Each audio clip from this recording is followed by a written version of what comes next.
बिस्मिल्लाहिर्रहमानिर्रहीम अस्सलाम वालेकुम दोस्तों, अगर आप लोगों को भी एफबीआर का इस तरह का मैसेज आया है कि आप लोग अपना माली साल 2024 का गोशवारा जमा करवाएं और आप लोग परेशान हैं, अगर आप लोग नॉन फाइलर हैं तो आपको परेशानी होगी। ज़ाहिर सी बात है कि न्यू आप लोगों के सामने एक मैसेज आया है, तो आप लोग जानना चाहते होंगे कि इस मैसेज को आप लोगों को सीरियस लेना है या नहीं लेना। कौन से लोग हैं जिन लोगों ने इस मैसेज के ऊपर इसको सीरियस लेना है, इसके ऊपर अमल दरामद करना है, और कौन से लोग हैं जो ये मैसेज इग्नोर कर सकते हैं। और इस मैसेज का मतलब क्या है ये भी बेसिक सतह के ऊपर मैं बताऊंगा, क्योंकि बहुत से लोगों को इस चीज़ का पता नहीं है। तो सबसे पहले तो इस मैसेज को मैं आप लोगों के सामने रीड आउट करता हूं कि आप लोग अपना माली साल 2024 का गोशवारा जमा करवा दें। 30 सितंबर आखिरी डेट है, ये डेट एक्सटेंड नहीं की जाएगी, और इस डेट के अंदर अंदर आप लोग अपना माली साल 2024 का गोशवारा या रिटर्न जमा करवाएं। अब जो लोग फाइलर हैं उन्हें तो पता है कि रिटर्न या गोशवारा क्या होता है, लेकिन जो नॉन फाइलर्स हैं उनके लिए काफ़ी परेशानी का ये बायस है। उनको जब ये मैसेज जाता है एफबीआर की तरफ से तो वो खौफ ज़्यादा हो जाते हैं, क्योंकि एफबीआर को वो एक माफिया समझते हैं, जिसकी वजह से वो खौफ ज़्यादा हो जाते हैं। सो आप लोगों ने बिल्कुल डरना नहीं है। मैं आप लोगों की चंद कैटेगरीज बता देता हूँ जिन लोगों ने इस मैसेज को इसके ऊपर अमल दरामद करना है, और कौन से वो लोग हैं जिन्होंने इसके ऊपर कुछ रिस्पांस नहीं करना। सबसे पहले तो वो तनख्वाहदार जिनकी आमदन 6 लाख से ज़्यादा है, उनको ये वाला मैसेज सीरियस लेना है और उन्होंने अपनी रजिस्ट्रेशन करवानी है। अगर उनकी रजिस्ट्रेशन नहीं है तो ठीक है, उन्होंने अपनी रजिस्ट्रेशन बाकायदा करवानी है, नहीं तो 1-2 साल में उनकी रजिस्ट्रेशन ऑटोमेटिकली बाय कमिश्नर हो जाएगी। फिर उनको नोटिस आएंगे और उनकी सिम ब्लॉक हो सकती है, यूटिलिटी कनेक्शंस उनके डिस्कनेक्ट किए जा सकते हैं। तो उन्होंने इसको सीरियस लेना है अगर उनकी 6 लाख से ज़्यादा आमदन है। इसी तरह कारोबार है, कोई बंदा बिजनेस कर रहा है तो उसको लाजमी तौर पर रजिस्ट्रेशन अपनी करवानी पड़ेगी, चाहे उसकी 6 लाख से आमदन कम है या ज़्यादा है तो उसे लाजमी तौर पर करवानी पड़ेगी। इसके बाद वो लोग जिन लोगों ने ज़मीन ख़रीदी थी और किसी पटवारी वगैरह ने उनकी रजिस्ट्रेशन कर दी थी, उनको फाइलर कर दिया था, तो उन लोगों को भी अपना गोशवारा जमा करवाना पड़ेगा।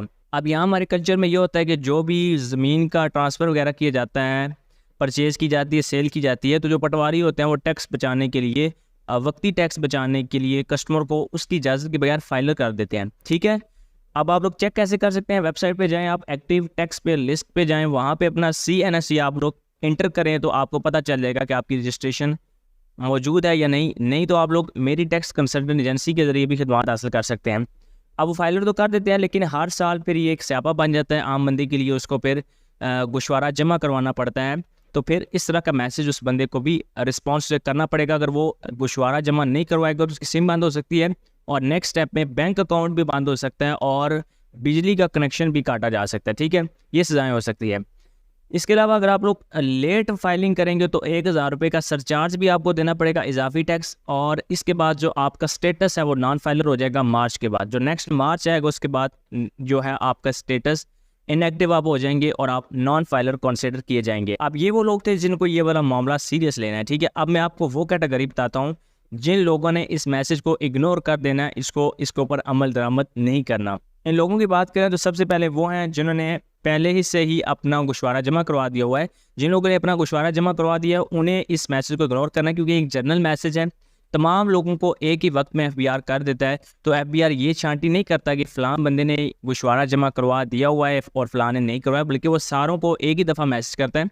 हमारे भी काफ़ी कस्टमर्स होते हैं जिन्होंने पहले से ही गोशवारे जमा करवाए होते हैं, लेकिन उसके बावजूद ये मैसेज बार बार चूँकि आ रहा है लोगों को, तो वो व्हाट्सएप चैट के ऊपर आ रहे होते हैं। तो ऐसे लोगों से भी मैं मुल्तमिस कि अगर आप लोगों ने गोशवारा किसी भी काबिल एतमाद टैक्स कंसल्टेंट एजेंसी से करवा लिया है तो उसके बाद आप लोगों को इस मैसेज के हवाले से परेशान होने की जरूरत नहीं है, क्योंकि आपका गोशवारा जमा हो गया है। हमारे जो कस्टमर्स उनको बिल दिया जाता है उसके नीचे भी जो भी गोशवारे जमा उनके हुए होते हैं वो तफसील दर्ज होती है, वहाँ पे वो देख सकते हैं। इसके बाद वो लोग हैं जिनकी आमदन 6 लाख से कम है, उनको भी इस हवाले से कोई परेशानी करने की ज़रूरत नहीं है, क्योंकि उनको एक जनरल मैसेज आ गया, या जो कोई काम बंदा नहीं कर रहा, फ्री है, उसकी कोई जॉब नहीं है, उसकी कोई इनकम नहीं है, तो वो भी इस मैसेज को इग्नोर करे। आम बंदे के लिए मैसेज नहीं है, ये उन लोगों के लिए। मैंने आप दोबारा मैं इसको समराइज़ कर देता हूँ, जिनकी आमदन 6 लाख से ज़्यादा है, चाहे वो तनख्वाहदार हो या बिजनेसमैन को तो हर सूरत में रिटर्न फाइलिंग करनी पड़ेगी, क्योंकि वो एक बिज़नेस रन कर रहा है। लेकिन तनख्वाहदार के लिए 6 लाख तक एग्जेम्प्ट है, उसको इस मैसेज के हवाले से कोई परेशानी नहीं होनी चाहिए। लेकिन उसकी अगर रजिस्ट्रेशन गाड़ी ख़रीदते वक्त या उसकी जो रजिस्ट्रेशन है वो ज़मीन खरीदते वक्त किसी पटवारी वगैरह ने कर दी है, तो फिर उसको अब ये वाला सिस्टम जो है वो लेकर चलना पड़ेगा और उसको फाइलिंग करवानी पड़ेगी। अगर आप लोग भी फ्रेश फाइलर बनना चाहते हैं, टैक्स रिटर्न सबमिट करवाना चाहते हैं या टैक्सेशन के वाले से कोई भी क्वेश्चन है, तो आप लोग मेरी टैक्स कंसल्टेंट एजेंसी से खिदमत हासिल कर सकते हैं। फेसबुक पेज के ऊपर भी आप लोग कॉन्टैक्ट कर सकते हैं आसिम बिशारत वर्ल्ड टैक्स कंसल्टेंट एजेंसी को। इसके अलावा अगर आप लोग ये वीडियो यूट्यूब के ऊपर देख रहे हैं तो अबाउट सेक्शन में आप लोगों को व्हाट्सएप का लिंक मिल जाएगा, वहाँ पे भी आप लोग मुझसे रब्ता कायम कर सकते हैं। उम्मीद करता हूँ ये वीडियो आप लोगों के लिए ज़रूर इन्फॉर्मेटिव होगी। इसके अलावा भी आपके हो सकते हैं बहुत से क्वेश्चन हो, तो आप लोग कमेंट सेक्शन ओपन है आप लोगों के लिए। जो भी क्वेश्चन आप करेंगे मैं उसका तफसील के साथ जवाब दूंगा। मिलते हैं किसी अगले वीडियो सेशन में, तब तक के लिए हाफिज़, अपना खूब ख्याल रखिएगा। पाकिस्तान जिंदाबाद।